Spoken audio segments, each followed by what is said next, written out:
오늘 사도행전 22장 30절에서 23장 11절까지 본문을 읽었습니다. 오늘 설교 제목은요, 사명받은 그리스도인의 삶의 태도입니다.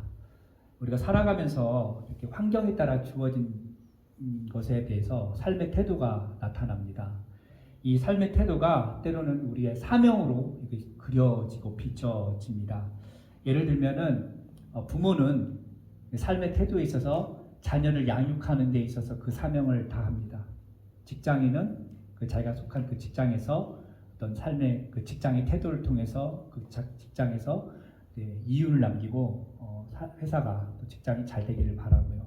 또 군인도 마찬가지입니다. 자기에게 주어진 임무에 대해서 그 태도를 잘 보여주면서 군인으로서의 사명, 그것을 잘 나타내 줍니다. 학생들은 더 말할 것도 없죠. 학생들의 그 삶의 태도는 뭐에 집중이 되어 있냐면 공부라고 하는 그 사명에 집중되어 있습니다. 그래서 보통 학생들, 특별히 학생들에게 왜 공부하냐 이렇게 물어보면 보통 학생들은 그래요. 나의 미래를 위해서, 나의 꿈을 이루기 위해서. 그래서 내가 공부를 마치고 좋은 직장을 갖고 또 행복한 가정을 위해서 공부합니다. 이렇게 말을 합니다. 어떤 아이들은 부모님이 시켜서 억지로 공부해요. 이렇게 할 수도 있겠지만 대부분 그러진 않죠. 공부를 해야 이 땅에서 또 훌륭한 사람도 되고 리더도 되니까. 그렇지만 이건 보통 학생들의 경우이고 그리스도인 학생들은 여기에다 하나 더해서 그런 것뿐만 아니라 플러스 다른 사람을 위해서 그리고 하나님의 영광을 위해서 나는 공부를 합니다 라고 하는 어떤 삶의 태도, 공부하는 자세, 어떤 사명을 또 이야기할 수 있다는 겁니다. 그렇다면 우리 그리스도인들의 삶의 태도, 그 사명은 무엇일까요? 여러분들 한 번쯤 이런 말 했을 수도 있겠어요. 뭐냐면 살아도 주를 위하여, 죽어도 주를 위하여, 그리고 무엇을 먹든지 무엇을 마시든지 주의 영광을 위하여, 이런 말을 종종 할 때가 있을 겁니다. 이것은 어떻게 보면 믿음의 고백이라고 할 수도 있고요. 이런 고백을 통해서 내 삶의 태도, 그리고 나에게 주어진 어떤 사명이 거기에 잘 나타나기를 바란다는 거죠. 그래서 살아도 주를 위해서, 죽어도 주를 위해서, 또 무엇을 먹든지 마시든지 하나님의 영광을 위해서 하는 것, 이것이 가정에서도 또 직장에서도 그리고 우리 교회에서도 그리고 여러분이 속한 어떤 단체 이런 데서도 똑같이 동일하게 나타나야 되는 거예요.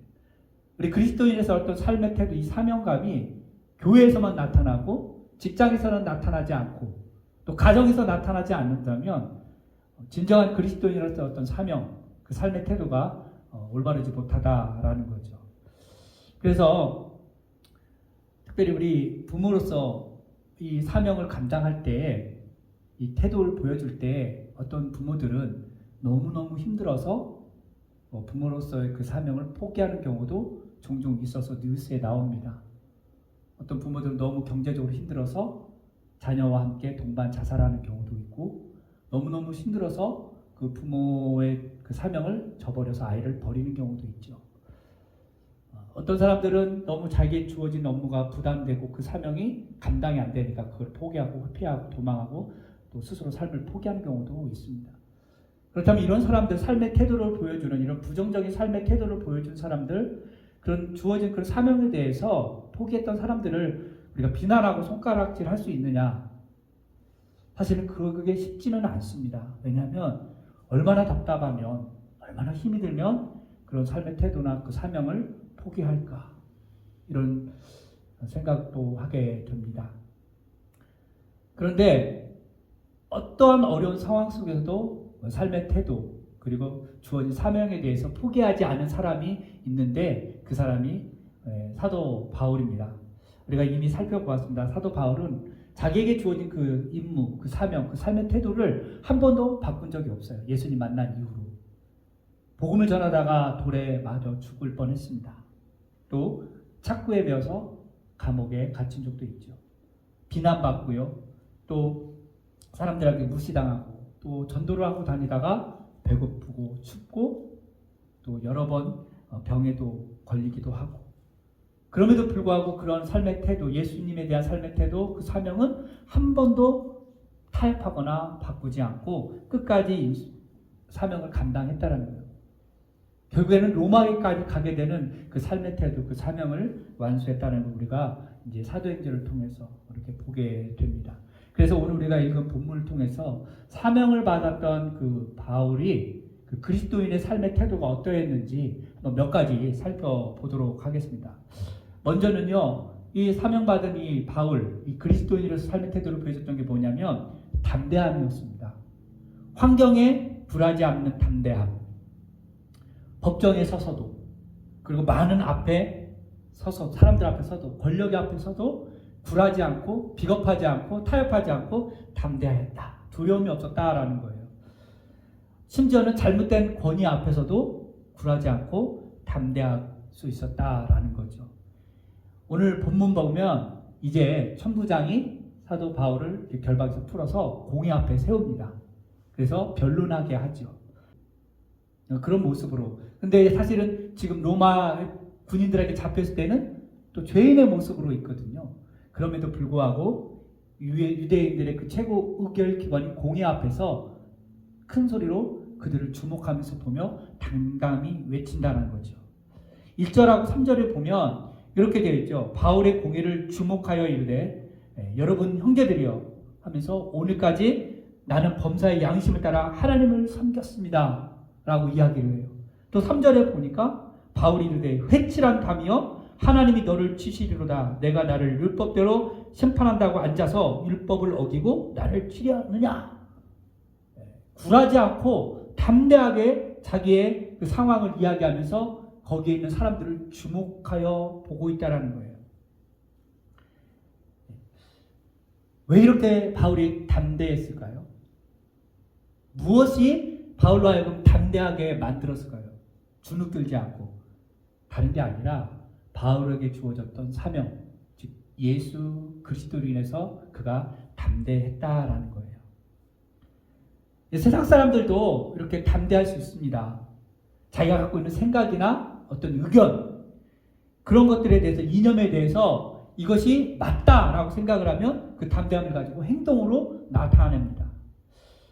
사상과 이념이 대립되었을 때, 양극화가 심했을 때, 특별히 대한민국에서 그런 일이 있었죠. 독재 정권에, 군사 정권에 맞물려서 맞대응하여서 민주화를 외치면서 많은 사람들이 담대하게 피를 흘리면서 그 민주화를 외치면서 담대하게 나아갔고 행동을 했습니다. 생각만 갖고 있었던 게 아니라 행동으로 보여줬고 담대함으로 보여줬어요. 지금도 많은 곳곳에서 자기의 이념과 신념이 확실하다면 그것에 대해서 담대함으로 외친다라는 거죠. 그러니까 세상에 대해서도 이런 것에 대해서 자기가 갖고 있는 신념이 확실하면 담대하게 나아가는데, 하물며 사람을 올바르게 하고 세상을 평화롭게 하고 모든 사람에게 구원을 주는 하나님의 복음이 우리에게 있는데, 이 복음을 갖고 있는 우리가 세상에 대해서 주눅들 필요가 없다는 거예요. 바울처럼 누구 앞에서도 담대하게, 심지어는 그것이 잘못된 권력이라 할지라도 담대하게 우리가 나아갈 수 있어야 된다는 거죠. 사실 사람들이 만약에 죄를 지었으면, 잘못한 게 있으면 담대하기가 쉽지 않습니다. 눈치 보게 되고요, 딴짓하고 제대로 쳐다보지 못하죠. 그러나 자기가 갖고 있는 확신이 있다면, 바울처럼 복음에 대한 확신이 있다면 주눅들지 않고 담대할 수 있다. 이렇게 봤을 때 사람들이 여러분에게 묻습니다. 당신은 그리스도인입니까? 거듭난 그리스도입니까? 라고 물었을 때 여러분들은 주저하지 않고 담대하게 예, 나는 거듭난 그리스도인입니다 라고 고백할 수 있어요. 상황에 따라서 교회 안에서 예수 믿는 사람들이 많은 곳에서는 네, 나 예수 잘 믿어요 라고 말하지만, 믿지 않는 사람들이 있다면, 그것이 친구든 가족들이 있다면 거기서 주눅 들어가지고 쭈삣쭈삣하게 제대로 대답하지 못하는 그런 비겁함들이 좀 없었으면 좋겠다라는 거예요. 우리를 살리고 우리를 능력 주시는 그 성령의 그 능력 안에서 복음을 붙잡힌 그런 사명을 갖고 있다면 바울처럼 담대할 수 있는 그런 능력이 우리 안에 있기를 바랍니다. 바울은 또 이렇게 담대할 뿐만 아니라 또 분별력도 있었고요, 또 순종하는 그런 모습도 있었습니다. 5절을 보면 이렇게 되어 있죠. 바울이 이르되 형제들아, 나는 그가 대제사장인 줄을 알지 못하였노라. 기록되었을 때 그 너의 백성의 관리를 비방하지 말라 하였느니라 하리라. 이게 왜 이런 말을 했냐면 바울이 막 회칠한 무덤이야 이렇게 막 소리치고 있으니까 옆에 듣던 하나님 뭐라 그래요? 네가 하나님의 대제사장 앞에서 지금 따지냐? 라고 이야기를 하는데 바울이 뭐라 그래요? 형제들아 난 그가 대제사장인 줄 몰랐다. 이렇게 이야기를 하는 거예요. 그러니까 갑자기 태도를 바꿔요. 회칠한 무덤이야 이렇게 소리치다가 너 대제사장한테 그렇게 함부로 말할 수 있어? 그러니까 갑자기 태도를 싹 바꾸는 거예요. 나 대제사장인지 몰랐는데? 이러면서 분위기를 바꿔요. 부정적으로 보면 어떻게 보면 바울이 갑자기 대제사장인 걸 알고서 세상 말로 꼬리를 착 내린 것처럼 보이죠. 이건 뭐냐면 사실은 바울의 그 상황 판단을 잘하는 분별력이 있었다라는 거예요. 그리고 바로 이어서 무슨 이야기를 하냐면 기록되었을 때 너의 백성이 관리를 비방하지 말라 하였느니라 하리라 하면서 하나님의 말씀을 갑자기 이야기하는 거예요. 이 말씀이 출애굽기에 나와 있거든요. 출애굽기 22장 8절에 보면 너는 재판장을 모독하지 말며 백성의 지도자를 저주하지 말지니라. 이 말씀을 갑자기 사도 바울이 이야기를 하는 거예요. 한참 회칠한 무덤이면서 막 소리를 지르다가 너 대제사장한테 이렇게 말할 수 있어? 라고 하니까 갑자기 나 그 사람 대제사장인지 몰랐어 하면서 하나님 말씀을 이야기하고 있는 거예요. 이것은 뭐냐면 지금 바울이 처해 있는 상황 속에서 분별하려고 가졌던 거예요. 내가 끝까지 맞서면 안 되겠구나. 지금 상황에 맞게 그리고 이 출애굽기의 말씀처럼 하나님의 말씀에 순종해야 되겠다. 그래서 내가 백성의 관리를 비방하지 않겠다. 그리고 재판장에게 그리고 모독하지 않겠다라고 자기의 상황을 이야기하면서 말씀에 그 권위 앞에 순종하는 모습이 있다라는 거죠. 이렇게 볼 때 바울처럼 우리도 세상에 대해서 어떤 분별력이 있어야 된다라고 생각을 합니다. 그리고 이 말씀을 잘 알아서 우리 생활 속에서 그 말씀에 또 순종하는 것이 우리에게 필요하다라는 거예요. 그럼 분별력이라고 하는 것은 언제 생기느냐? 어느 날 갑자기 생기는 것이 아니죠. 분별력은 어떤 삶의 경험과 어떤 교육과 훈련을 통해서 이루어집니다. 그래서 지식을 쌓고 또 지혜를 가지고서 이 분별력을 발휘하게 되는데요. 그러기 위해서 우리가 좀 노력을 해야 되죠. 그래서 우리가 살아가면서 또 삶 속에서 지혜를 얻고 경험을 얻어서 거기서 분별력을 발휘하는데 가장 좋은 분별력을 배우는 것은 하나님 말씀이라고 저는 생각해요. 그래서 이 분별력이라고 하는 것을 다른 말로 한다면 어떤 삶의 지혜일 수 있어요. 그 상황 속에서 내가 어떻게 지혜롭게 행동을 하느냐, 그것을 배우기 위해서 하나님의 말씀을 우리가 잘 알아야 되는 거예요. 그런데 우리가 한쪽으로 치우쳐진 그런 분별력을 갖고 있으면 안 되는 거예요. 그 한쪽으로 치우쳐진 것, 그래서 좌우를 분별하지 않고 한쪽으로 치우쳐지면 올바른 판단을 할 수가 없고 오히려 그것에 대해서 부정적인 효과를 나타낸다는 거예요. 그러니까 올바른 분별력이 된 기준은 하나님의 말씀이라는 거예요. 어떤 세상 지식과 지혜가 올바른 분별력이 아니라 진리이신 이 하나님의 말씀이 우리의 분별력이 된다는 거예요. 그러기 위해서 하나님 말씀을 잘 읽어야 되겠죠. 많이 읽는 거 중요하지만 많이 읽는 것보다 더 중요한 것은 자세하게 깊이 읽는 게 중요합니다. 그래서 어떤 분들은 그래요. 난 성경 100쪽 했어. 근데 그 삶은 보면 분별력이 없게 살아가는 분들이 많다는 거예요. 100번 읽은 게 무슨 소용이 있습니까? 그러나 한 번을 읽더라도 제대로 읽어서 거기에 대한 깊이와 넓이 그것을 자세히 배워서 분별력 있게 한 믿음 생활하고 일상 속에서 생활한다는 거, 그것이 더 중요한 거예요. 어쨌든 하나님의 말씀을 통해서 우리가 분별력을 갖고 그 말씀에 대해서 우리가 또 순종을 해야 되는 거예요. 근데 바울이 오늘 보면서 관리를 비방하지 않겠다라고 말하는 것이 무엇이냐면 그 세상의 그 권위에 대해서 자기가 따지지 않겠다, 순종하겠다라는 거예요. 비록 대제사장이 잘못하는 거 알고 있었고 바울을 공격하는 것도 알고 있었어요. 그것에 대해 거부하지 않고 있는 그대로 그 권위에 대해서 받아들였다라는 거예요. 그러니까 하나님의 말씀에 대해서 그 순종한 거예요. 그러니까 위로부터 오는 그 권위, 대제사장을 하나님이 세우셨다고 하는 그 권위에 대해서 바울은 부정하지 않은 거예요. 그러니까 무질서하지 않게 질서 있게 좀 잘못된 걸 알면서도 거기에 대해서 순종했다라는 거예요. 그러니까 주어진 그 권력에 대해서 잘못 사용하면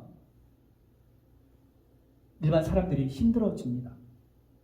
악용하면. 그러나 주어진 그 권위에 대해서, 그 권력에 대해서 제대로 사용하면 모든 사람이 평화롭고 화평하다는 거죠. 그런데 모든 권위는 누구에게서 오느냐? 하나님이 허락하신다는 거예요. 하나님께서 허락하지 않으면 어떤 권위도 허락되지 않는다라는 거죠. 예수님의 경우도 한번 보겠습니다. 잘 아는 대로 예수님은 빌라도 법정에 섰죠. 제사장들과 서기관들과 바리새인들이 모함을 해서 십자가에 못 박으라고 그렇게 되었어요. 분명히 그것이 잘못된 것을 예수님도 알았지만 거기에 대해서 부정하지 않았어요. 빌라도의 그 권위에 대해서도 부정하지 않았습니다. 오히려 빌라도에게 그 권위가 위로부터 나왔다라고 인정을 하고 그 재판에 임하셨습니다. 만약에 그것이 너무나 부정하고 나하고 안 맞는다라고 하면 하나님께서 천사를 통해서 예수님을 보호해 주셨겠죠. 그 재판 완전 다 막아버리셨겠죠. 그러나 그 말씀에 예언되어 있기 때문에 그 재판도 그 하나님께서 허락하셨기에 그 예수님이 그 빌라도의 재판도 순응하셨다라는 거죠. 그러니까 세상의 권위에 대해서 그렇다고 해서 우리가 무조건 입 다물고 있느냐? 또 그건 아니죠. 그래서 우리 그리스도인들이 분별력을 가지고 기도하면서 세상의 그 권위와 권력이 잘못되지 않도록, 남용되지 않도록 우리가 기도를 하고 또 말씀에 비춰보아서 그것이 잘못됐다면 때로는 목소리도 낼 줄 알아야 되는 거예요. 아까 우리가 내주는 강한 성이요 찬송을 했잖아요. 마틴 루터가 수도사였습니다. 캐톨릭 사제였죠. 그러나 그가 성경을 읽다 보니까 성경의 권위보다 로마 카톨릭의 그 중앙에 있는 교황의 권위가 더 커서 이거 아니야. 구원은 믿음으로 받아. 오직 성경과 말씀과 하나님 앞에 우리가 서야 돼 라고 하고 그 권위에 대해서 잘못된 것을 알고 그 말씀에 비추어서 목소리를 냈죠. 그 세상의 그 잘못된 권위는 그 마틴 루터의 그 권위에 대해서 누르려고 했어요. 그러나 잘못된 권위가 하나님께서 그것을 바로잡기 위해서 마틴 루터를 사용해서 종교개혁을 일으켰고 로마 카톨릭의 잘못된 그런 모든 것들을 바로잡기로 하셨다는 거죠. 그렇듯 권위에 대해서 이 바울이 오늘 이렇게 이야기를 하는 거예요. 순응하는 거예요. 예수님처럼. 우리도 때로는 권위에 대해서 순응하지만 잘못된 것은 또 목소리를 낼 수 있어야 된다라는 생각을 해보게 되는 것이 오늘 말씀입니다. 또 하나 사명받은 그리스도인으로서 이 바울이 그 모습을 보여줬던 게 뭐냐면 이게 가장 사실은 또 중요한 거예요. 주님의 음성을 듣는 영적인 민감함이 있었다는 거죠. 대제사장에게 마음을 두지 않았고요. 또 서기관과 바리새인들 이 사람들에게 이제 사실 이야기를 하는 거예요. 뭐라고 이야기합니까? 오늘 6절에 보니까 바울이 이제 대제사장에게 말하지 않고 이제 일부가 사두개인이고 일부가 바리새인 줄 알고 그 사람들에게 이야기를 해요. 여러분 형제들아, 나는 바리새인이요 또 바리새인의 아들이라. 죽은 자의 소망 곧 부활로 말미암아 내가 신문을 만들어라. 갑자기 부활에 대해서 이야기를 해요. 누구에게? 사두개인과 바리새인들에게 이야기를 합니다. 거기에 이제 갑자기 주제가 바뀌어요. 부활에 대해서. 그러더니 이 바리새인과 사두개인들이 갑자기 논쟁을 벌이기 시작합니다. 7절 말씀과 8절 말씀 보세요. 뭐라고 그래요? 그 말을 한즉 바리새인과 사두개인 사이에 다툼이 생겨서 무리가 나뉘어졌어요. 그래서 사두개인들은 부활도 없고 천사도 없고 영도 없다 하고 바리새인은 다 있다 하고 이제 신학적으로 갑자기 나누어졌어요. 바울이 의도한 건 아닌데 갑자기 부활에 대해서 그 소망에 대해서 이야기하니까 자기들끼리 분란이 일어나서요. 더 이상 재판이 진행되지 않게 되었어요. 그래서 분쟁이 생기니까 천부장의 바울이 죽을까 하여 그를 다시 데리고 들어갔습니다. 그러니까 재판이 그냥 끝나버린 거예요. 어떤 결과도 없이 자기들끼리 싸우는 거예요. 자, 우리가 성경 공부를 해서 이미 배웠습니다. 사두개인들은요, 현실주의자예요. 그리고 정치를 잘하는 사람들. 그래서 타협을 해요. 그렇기 때문에 지금 잘 먹고 잘 살자. 그래서 영적인 것을 부정해요. 부활도 없고 천사도 없고 영도 없다. 지금 잘 먹고 잘 살자. 그 로마와 합해서 잘 살면 된다라는 게 사두개인들이었어요. 그런데 바리새인은 뭐예요? 그는 형식주의자였고 종교주의자였어요. 그러다 보니까 부활이 있다, 천사도 있다라고 이야기를 하는 거예요.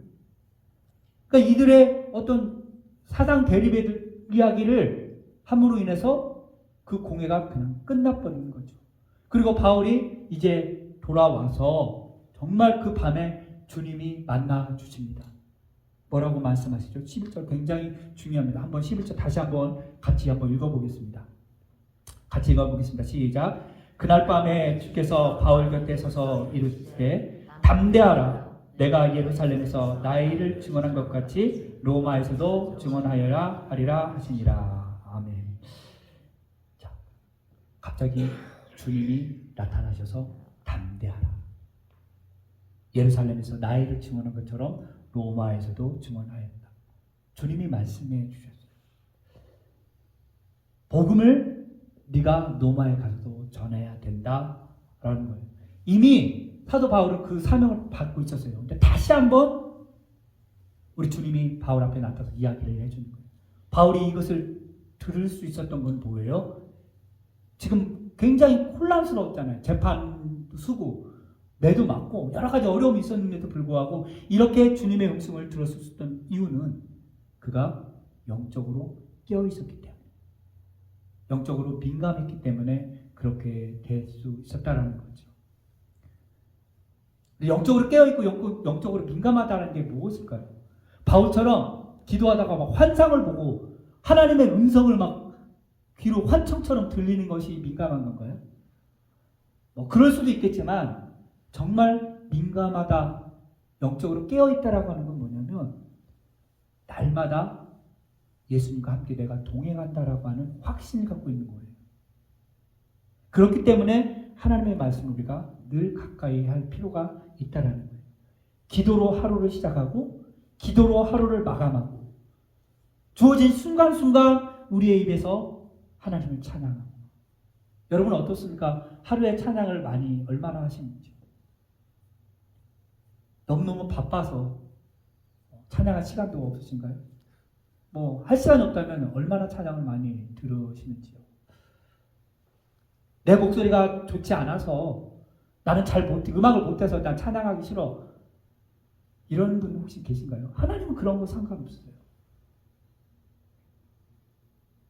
우리의 마음을 다해서 우리가 삶 속에서 어디든지 일을 할 때든 또 설거지를 할 때든 음식을 할 때든 운전할 때든 하나님을 찬양하고 하나님이 나와 늘 함께 하신다라고 하는 것이 영적인 민감함이고 깨달음이에요. 그리고 그 가운데서 하나님 말씀을 읽으면서 하나님이 오늘 나에게 무슨 말씀을 하시는가. 오늘 사도 바울에게 이야기했던 담대하라. 예루살렘에서 나의 일을 증언한 것 같이 로마에서도 네가 그것을 하리라 했던 말씀이 사도 바울에게만 해당되는 것이 아니라 그것이 나에게도 비슷하게 들려질 수 있다는 깨달음이 될 수 있다는 거예요. 이 말씀을 읽으면서 사도 바울이 이렇게 말씀하셨구나 라고만 끝나는 것이 아니라 이 말씀을 붙들고 기도하는데 주님께서 저와 여러분에게 승빈아, 네가 말씀을 전해야 되겠다. 네가 있는 곳에서, 네가 일하는 그곳에서 그들에게 나의 증인이 되어달라고. 그런 음성을 듣는 것처럼 이 말씀을 나에게 적용했으면 좋겠고 여러분에게 좀 적용해 주셨으면 좋겠습니다. 예수님께서 첫 번째로 말했던 게 뭐예요? 담대하라. 바울은 이미 그런 사람들 앞에서 주눅들지 않고 담대할 수 있었어요. 그것을 알았기 때문에 예수님께서 다시 한번 담대하라라고 말씀해 주신 거죠. 우리 가운데 담대함이 필요합니다. 왜냐하면 예수님이 함께 해주시기 때문에 담대할 수 있는 거예요. 그래서 영적으로 좀 민감했으면 좋겠고 순간순간 예수님 나와 함께 해주십시오. 그렇게 기도하면서 영적으로 믿음의 삶을 살기를 바랍니다. 이제 말씀을 정리하겠습니다. 바울이 사명받아서 그리스도인으로 살아갈 때 그 모습, 오늘 공회 앞에서 담대했습니다. 그리고 때로는 상황을 잘 판단해서 분별력을 갖고 또 하나님의 말씀에 그 순종하며 권위에 인정했고요. 순응했다라는 거죠. 그리고 영적으로 깨어있어서 주님의 음성을 듣고 다시 한번 사명을 붙잡았습니다. 우리들도 우리 상황에 상관없이 그리스도인으로서 담대하게 복음을 붙들고 담대하게 살아가고 또 분별하면서 또 하나님의 말씀에 순종하고 때로는 세상에 주어진 그 권위에 대해서 반기를 들기보다는 우하여 기도하고 또 순종하고 또는 잘못된 권위에 대해서 또 목소리를 낼 수 있는 그런 담대함이 있어야 되고 제일 중요한 영적으로 우리가 깨어 있어서 하나님께서 우리에게 말씀하여 주시고 우리를 깨닫게 해주실 때 그것에 대해서 잘 순종하는 저와 여러분이 되기를 주님의 이름으로 축복합니다. 기도하겠습니다.